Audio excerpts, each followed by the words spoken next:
Hello and welcome to day 3 of this series. We've got plenty of topics to talk about, so let's jump right in.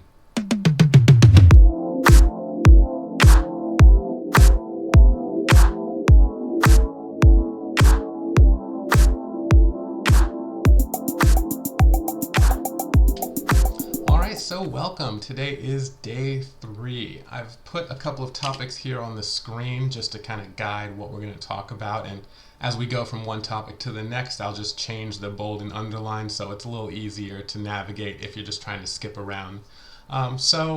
Great, thanks for joining. Plenty of people watched the first 2 parts, and that was actually really exciting. So thank you for that if you've tuned into those. If not, I'll have some links down in the description so you can go back and check out day 1 and 2. So today is day 3, and I want to first quickly talk about the series name. Just for reference, I came up with the idea 100 Days of Code because I want to spend 100 days working on code, and that was my goal, and I thought it was a really fitting name, and it sounded really great, so I went with it. But I was on the internet the other day, and I was looking around, and I realized that there was some other presentations that I had seen with that same name, and I'm not trying to, step on anybody's toes or take any name from anybody. So I realized that, maybe I had seen that name and I was influenced by it and I thought it was a good name, and so I used it. But, I just kind of want to take a look around and rename the series and rebrand it a little bit. I'm going to keep going because the goal's still there, but I just want to let everyone know I'm going to be changing the thumbnails, changing all the artwork and, references just to update it, because I want to make sure, give it a fair shot. I don't want to be using a name that I, found that someone else was using. I'm sure there's even, a better name that I could be using anyways. And so to kind of get some ideas going and figuring out, exactly what I want to name it, I want to start by talking about these next couple topics. Starting with like the tech video series, and just kind of as an overview, just a general idea, what sort of content can you as a viewer expect from this channel when you start coming back? If you hit subscribe, what should be showing up every couple of days in your feed? And I think that's a question that I haven't really addressed head on very well, so I just kind of want to knock it out of the park for now. The Amazon Alexa video is a good example of the types of videos that I plan on focusing around primarily. The perspective that I have with that video is that these, are devices, as I said in the intro, these are devices that are all around us, but we might not know how they work. And one of the skills that I feel I bring best to the table is my ability to take difficult technology concepts and break them down and explain them in a way that might not get you a PhD or be able to write a thesis on, but at least you can understand it well enough to interact with it. Because if we're going to use these devices and we're going to link them up to our names, our addresses, our phone numbers, sometimes our credit card information, things like that, it's important to stay safe and make sure that you're using these devices correctly and you're protecting yourself as best as possible. That video was kind of just supposed to be a brief overview, and that's kind of the most fundamental level of the content that I'm working to produce. Is just, I don't know what this is. Please give me enough to understand what it is and how do I ask questions? How do I get the information that I need to know? If you don't understand that it's always connected to the internet, then you might not understand the magnitude of what privacy concerns might have. Similarly, if you don't have your wireless network set up securely, then no amount of internet security will protect you if a hacker can get into your router. And so I wanted to make that video first because it's an introduction to the Alexa technology, and then down the road, if people are interested, I can make another video going into more advanced concepts about how to protect yourself, how to use these devices smartly, how to set them up on a guest network so they don't have access to your other devices or information on your network, so that if a Madam A device is compromised, if an Alexa device is compromised, it can't connect to other devices on the network, things of that nature. That's something that I'd like to make down the road, but first and foremost, my goal is to have content where no matter your education level, no matter your skill level, you can pick it up and learn a little bit, just so you can start the process. You can start on a foundation of just a baseline amount of knowledge and go forward, because the whole point of this channel is trial and error. We're here because we're not always taught the right way to do things or the formal way of do things. Sometimes we just have to do it and figure out how it works and figure out how to get it done. The first time I sat down to an Excel spreadsheet and I had to figure out how to make the formulas and calculations work together, that was challenging. But you just kind of butt your head against it and you look at a bunch of documentation and you just look at videos of other people doing the same things you want to do, and you just roll with it and you figure it out. And if you make mistakes, make small mistakes. Try and learn as much as you can so that when you do make a mistake, they are small mistakes.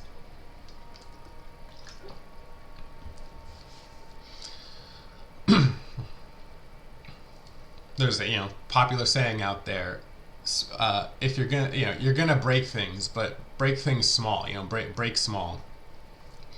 And so my goal with the Alexa video that came out was to give a basic fundamental understanding to the viewer of how these devices work and some of the concerns.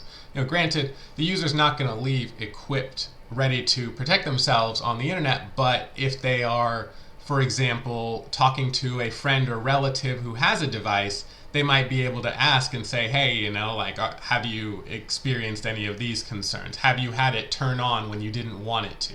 Have you had it where you tell it to do something but it does the wrong command? Have you ever accidentally purchased something or spent money, or have you ever had a serious impact? You can start to ask those questions, and that really gets people thinking about their experience. You can ask someone, what do you think of the Alexa? They'll say it's great, it does what I want. But if you ask them, what do you think about the fact that it's a microphone that could be on at all times and you might not know it, then they might say, I don't really like that idea, and it makes me a little bit uncomfortable, but I'm willing to put up with it because it gives me convenience. That's a little bit more of a comprehensive answer, but you can't get that answer unless you ask the right questions. And here at Trial and Error, our goal is to equip you to ask the right questions.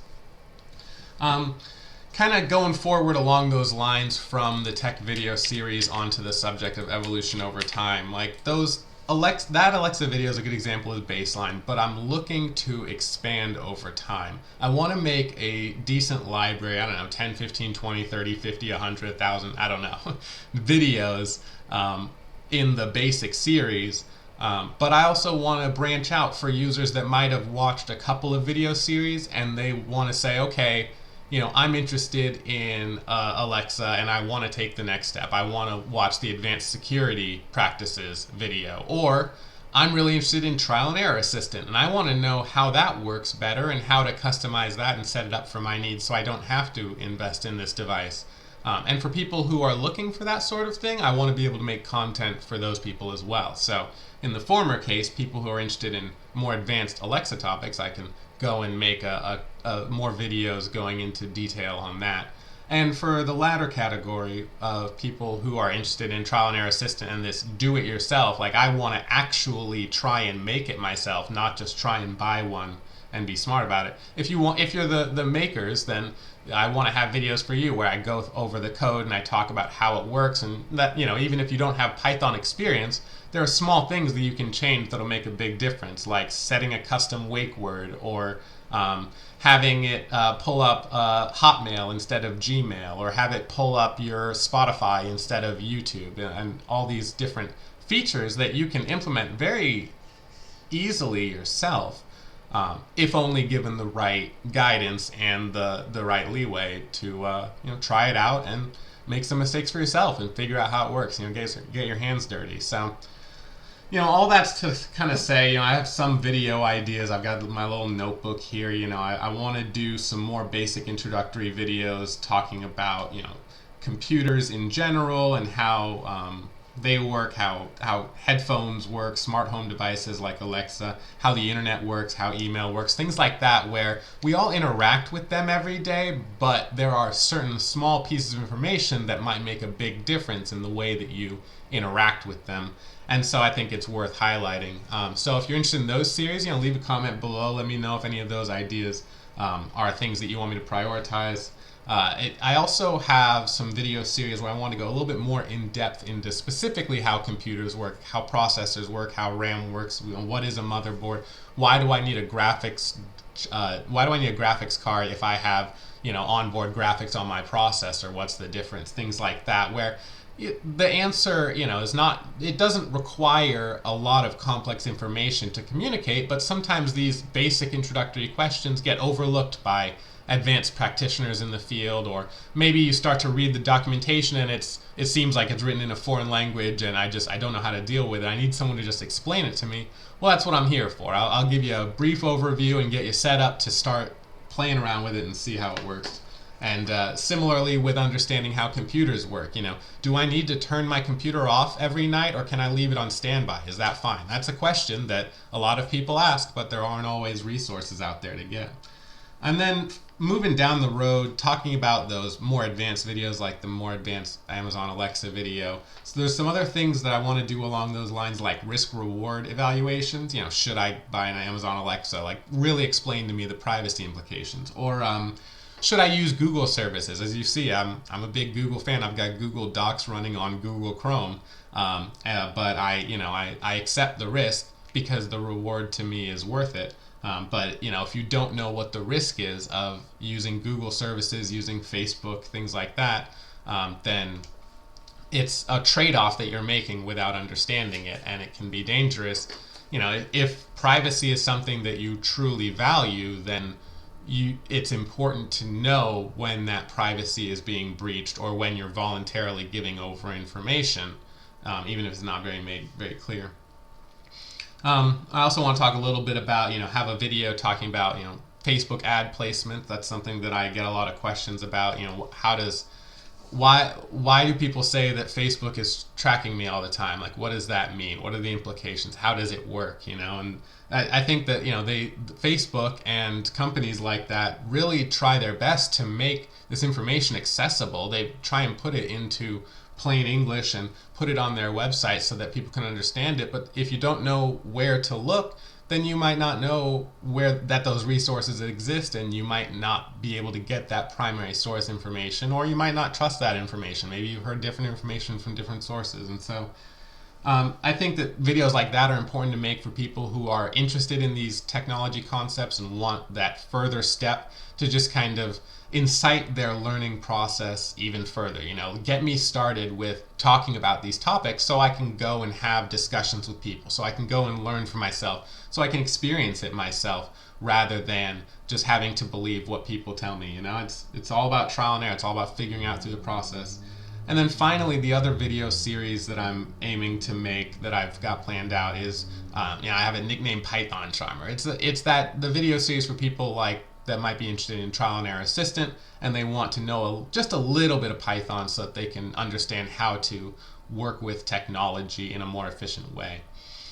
The reason why I use Python is it's my favorite programming language, and it's the one that I'm best versed in. But the reason why I want to bring Python to the channel is because a lot of these concepts that I go over, like how to interact with technology,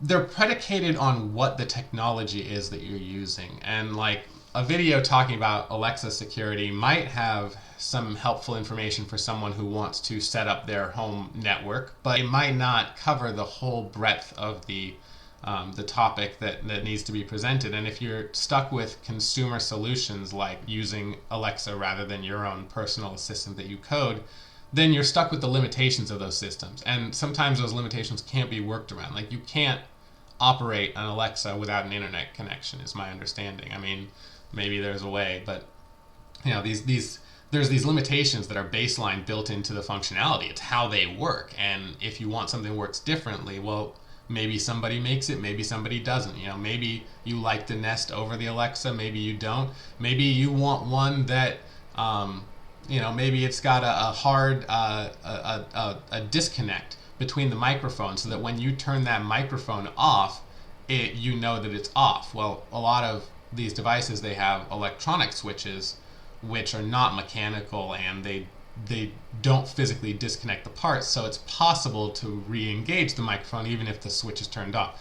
So without going too far down rabbit holes, there's a lot of these concepts that are difficult to talk about in the initial 10-minute video when I talk about how the technology works, but I would love to explore, in other videos. And finally, I've been doing a lot of learning around data processing, machine learning, data visualization, and stuff like that. And I think that I can bring a lot of value to the table in terms of, educating people on how to interact with data with code, because it can make things a lot more efficient, and to the scale that problems that are not feasible to solve are now feasible. I might not want to weigh out the amount of food that I feed my cats every single meal because that's too cumbersome. But if I can just keep track of how many times I feed them, and on average, whether it was a small, medium, or large meal, if I get enough data, I can create a model that will predict how much food I need to feed the cats and have them be happy, and be able to target their weight to exactly what it needs to be. Things like that, where the concept is simple, but it would be way too cumbersome to do it by hand, but computers can make it so much easier that it's almost too easy to do. And I think that identifying those sorts of things, solutions that require a little bit of Python knowledge but can make a big difference in your life, are really important, such as writing a Python script to time your workouts and maybe vary your routines so you don't work out the same muscle groups. A workout tracker, something that reminds you every 30 minutes to drink water, can be really helpful.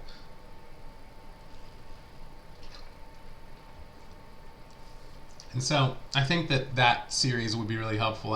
Overall, just to kind of recap, I've got the basic series, like fundamentals, like the Alexa video, and then I've got the computer files series, which is just a bunch of stuff about how the computers work. And then I've got the risk reward series, which is kind of more advanced concepts in this, protecting yourself in the digital age. And then there's the Python Charmer, which is a little bit, it's going to be a little bit of an introduction to code, but it won't be anything that requires any background knowledge. So everything that you need to understand will be explained in those videos. It might take more than one video to do so. I might do a basic overview of the code video and then in-depth analysis of certain parts that you can modify to change the functionality. And you don't need to know exactly how the program works to know how to modify it and how to interact with the program. But if you do want to know how it works, then I can have video series for that. So between the basics videos, the computer-based videos, the risk reward series, and the Python Charmer series, if any of those series stand out to you and make and you feel like you'd be more interested in those, I can increase the priority on those and get those videos out sooner so that there can be content that you enjoy. I've also got some other ideas of videos I want to talk about. I want to make a video series talking about my Raspberry Pi camera that I used to set up is basically a spy camera to watch my cats in the litter pan, because we needed a stool sample, and we have 3 cats. I don't know if you noticed the shirt, but we have 3 cats, and the problem with having 3 cats is that it's difficult to know when one of them uses the litter pan unless you physically observe it. But I'm not always looking at the litter pans, and I don't always want to watch the litter pans, to be honest. But if you set up a motion detection camera that will turn on, then I can live stream that video through the local area network, and I can access it on my computer or on my phone, and be able to be across town and see, the right cat used the pan, and so I gotta tell somebody to go scoop that up, or I gotta go scoop it up myself, something like that. So that's a project that I did that I want to kind of share. I'd like to make a series of videos on that. I'd like to make some videos more about shopping for technology and what to look out for, how to, if it's a topic you're not familiar with, like digital cameras or smartphones or computers or laptops, how do you do the research to figure out what's important to you and then figure out what range of specifications will suit your needs? And so I've got some ideas around that on video series to make for shopping for technology. And then also one on why Apple technology is so expensive. That's a question that I've heard a lot too, is why do Apple computers cost so much money? Are they truly better, or is your money better spent on PC? And The answer might surprise you, but if you're interested in that video, I'm happy to put that up as well. And then I've also experimented with the idea of looking into technology for specific areas. If you work in a specific field, or you deal with a certain thing, like let's say you're a gardener and you really want to figure out how to make your plants grow better using technology. You've tried fertilizers and hand weeding and stuff, and it's working, but you'd like to see if there's a way to make things more efficient. These are problems that we can solve. You come to me and you say, hey, my plants, they could grow taller, but they require more attention, or the wind is causing problems, or I don't know when the fruits are dropping, or all these different problems that can be solved with technology. And so that's one last category of videos I thought would be interesting. That kind of, I feel like, does it for evolution over time. And I just want to lastly touch back on the relationship with Python one last time. I have kind of shown some projects in the past that are, they're not super simple projects, but the way that they work are very basic in terms of, programming in general. And I think that I have a pretty good mastery of basic fundamentals of Python, and there are a decent amount of things that can be done very simply and very quickly that can help improve your day-to-day life. There's a bunch of things that I've been using just to kind of get, trial and error system is a good example.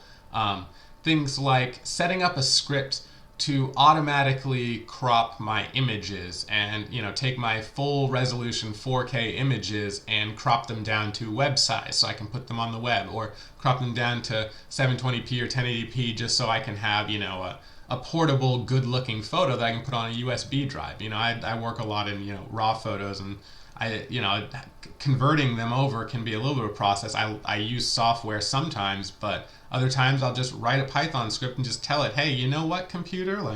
I want you to take a really big image, and I want you to give me these 7 resolutions for every single image, and I'd like you to, correct for white balance if it's off as well while you're there.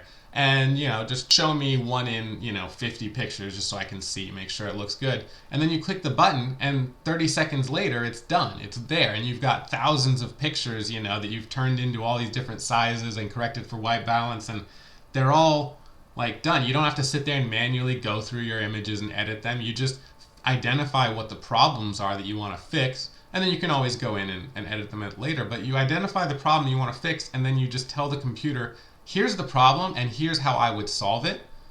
And that's how computers are designed to read these instructions and do the things. I mean, Python, the reason the language is the way that it is because there's fundamental structures that you can use to communicate with a computer. It's just like studying English or French. You've got subject, verbs, object, pronouns, things like that. And in Python, it's not really any different. There's just different parts of speech and different things that you can use to communicate with the computer, and the computer will take those instructions and always interpret them the same way every time. So if there's anything that you do and you do it over and over again, and it's something you do on the computer, chances are it's something that you can use Python to automate. You're always editing spreadsheets and cutting them into pieces because they're too big to open on your computer, so you want to cut it off after 100,000 rows. I worked at a company where I did that. I had 800, 900,000 rows on a spreadsheet, and my little laptop couldn't load it. It would crash after 15 minutes trying to load it. So I had to set up a script that instead of displaying the spreadsheet would just go in and chop it up into 10,000 or 200,000 or 50,000 whatever entries. I would tell it, I would just chop it up into workbooks, and then it would be sorted, and then it would tell me, hey, this is A through B, C through D, E through F, and I could go in and open up just the spreadsheet. It made my day so much faster just because I had the fundamental understanding. It wasn't even Python, it was Visual Basic for applications, which is a very fundamental programming language that was built into Microsoft Excel at the time. Still is. And just knowing how to use these tools in the most rudimentary way was able to save me time, make a task that was impossible because my laptop couldn't handle it, into a task that was possible and fast too. I mean, it just was like opening a regular spreadsheet. Sure, I had to pick the right spreadsheet, but that was much better than not being able to open it at all. And I just think, like if I can share the most fundamental knowledge that will get you to that point where whatever problem you're trying to solve, you can have that baseline understanding of how to ask questions, how to learn more, where to go, who to ask. Like I want to build a table one day. I want to, get some tools and build my own furniture. That's a goal of mine. So, well, how do you accomplish that goal? Do it at a carpentry school and maybe, study, engineering and civil mechanics for, 7 or 8 years? No, you buy a handsaw and some lumber and you just cut up the wood and then you nail it together and it looks terrible, but you made the table. Your goal was to make a table, you made a table. You tried, and whether it was a success or a failure, you did it. You made that table. Maybe it's not the table you wanted. Great, you tried and you made some errors. Start back on over and try again. I mean, there's more. I grew up in California. I promise you there are more trees out there. You can build more tables. You're not going to run out of wood. I mean, maybe our grandkids will. I apologize if you're watching this in the future and we've run out of trees. Our bad, I guess. But, there's more wood out there. There's always more wood. There's always more resources that you can use to achieve your goals. You shouldn't let waste or failure get in your way. It's all about, make more tables. I made Trial and Error Assistant. Was it perfect? No. And I made an error in it too. When I released the video, actually, there was bugs in the code and it didn't work. It turned out that it was checking the wrong side of the wake word and it wasn't activating and it was freezing. And so when I tried to use the wake word assistant, it didn't work. It didn't work and I didn't know why. And I was just like, well, I released this thing. People can see my code. What are they going to think? What are they going to think when they see my code and it doesn't work and they try and say assistant, it doesn't work? I'm going to be ruined. Of course not. I mean, it's better to have that project out there. And, talking to myself, as well as I do, that nobody has looked at that code. Ain't nobody looked at that code yet. And maybe no one ever will, which is probably for the best. But did I learn from it? Yes. Did I grow as a developer? Yes. Did it turn into some video series, and some Alexa discussions and some great YouTube content? Yes. Would I have gone back and told myself not to make the project? No, of course not. I want that project. I want Fetch, right? These are things I wanted to do and I did them. And even if they had, I guarantee you there are bugs and errors and better ways to do it in the code. But even, notwithstanding that, it was worthwhile. And I'm really thankful. It brought me to here where I can just sit here and gab on for 27 minutes, 28 minutes, just talking about stuff that I like talking about. And you're watching this. I mean, I don't know. You must not have much going on with your day, but you're sitting here watching me just ramble on and it's great. And so all of these errors and mistakes are what lead you to, your future successes. And, if you take away nothing from any of this video, it's that, you're going to make mistakes. And if you don't make those mistakes, you will never lead to the success that will result from those mistakes. And that's a success that you're depriving yourself of. You are almost guaranteed success if you fail. Every single time you fail, it increases your chance of success tremendously, exponentially, astronomically. The best people that did the best things probably, failed a lot before doing it. The person who discovered, penicillin was trying to, I don't even know the story, so I don't want to, talk out my behind, but the man who invented, things like blue cheese and penicillin are inventions that came from mistakes or came from looking for something else and not finding it. You think about all the rockets we've shot up into space. A lot of rockets have crashed and, people have lost their lives, and my condolences to them. And it's really terrible that they had to do that. But they got into that rocket ship knowing that they were risking their lives because it was better to try and fail than to have never tried at all. And, that's just what trial and error is about. All it takes is a little bit of knowledge to get started. And if that's all it takes, like, let me try and help you to get that knowledge and to get started with that, so that, you know, we can both succeed. And, you know, by me trying to help you and failing to help you, you know, I'm going to learn myself. And one of my goals for this series is to learn how to communicate better, how to get ideas across, how to end a sentence without the other person saying, yeah, or uh-huh. You know, how to get people to really communicate with you, how to, you know, get people to really understand what you're trying to say. And that's one of my goals. And hopefully you understood what I have to say. I didn't do the best job of communicating it, I think, because it took me 30 minutes to get around to it, but I hope you enjoyed. Know if you watched this far this time, because I'm already out 20 bones, but hopefully day 4 will be coming soon, and I'll be throwing this one up on the channel right now. So take care.